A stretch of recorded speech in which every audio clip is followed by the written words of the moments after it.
Hi everyone, welcome to Team 20's interim presentation on analysis and redesign of manual coffee grinders. The members of this team are Benjamin Mikulski, Alexander Lidback, Keegan Nugent, Mohammed Hadi, Nicholas Robinson, and Sachin Ramchandran.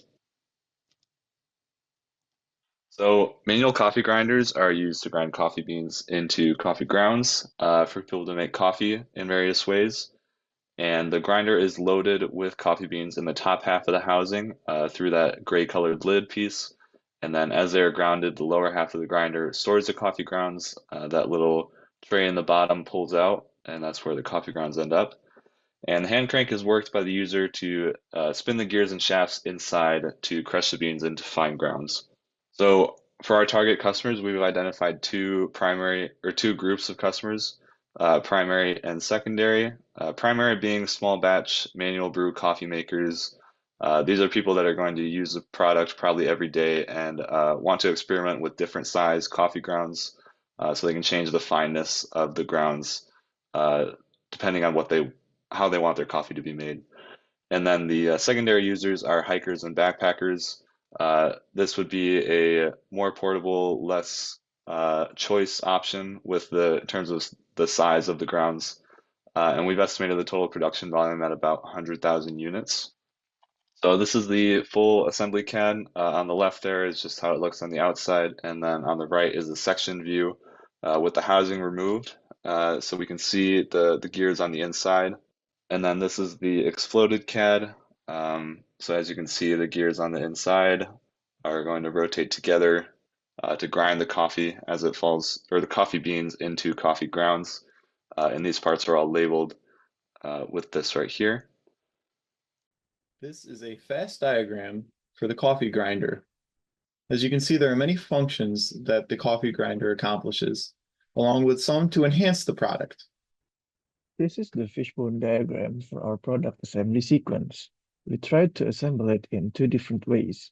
The first sequence started from the roller side placed on the left side, but we think that this sequence will require a lot of rotation for the parts to be assembled.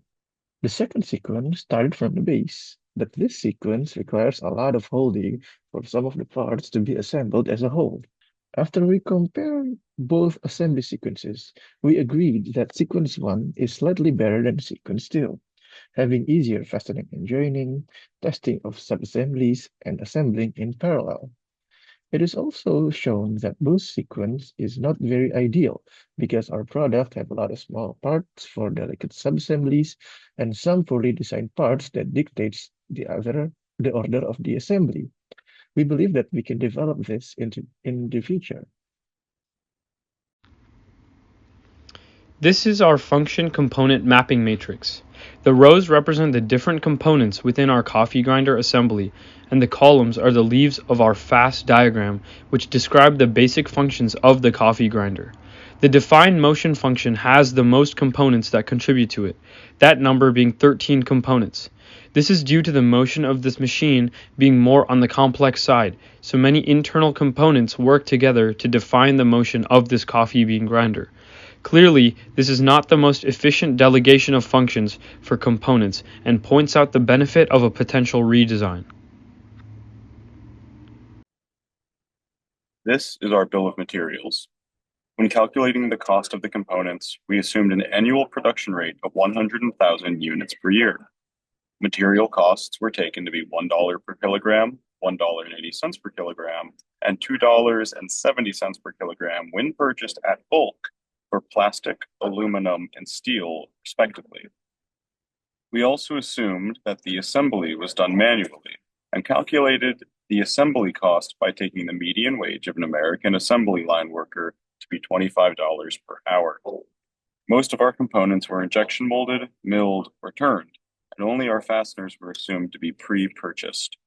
The total cost per unit was calculated to be $5.89. From the functional component mapping matrix and the bill of materials, a quad chart was made to determine the functional importance and the manufacturing assembly cost.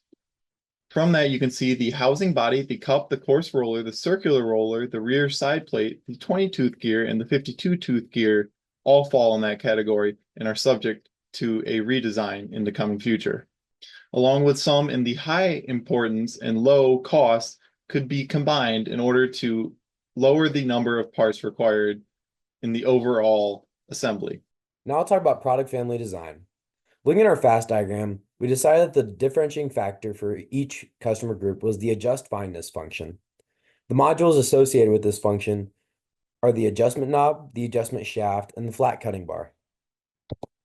Looking at the module interfaces for the primary and secondary customer group, we notice that the primary group has the adjustable shaft and the knob, whereas the secondary group does not have either of those. Now looking at the assembly sequences, we were able to delay differentiation until the very end of the sequence, but decided ultimately that starting with the cup in sequence 2 would optimize our assembly to the best it could be. Thank you.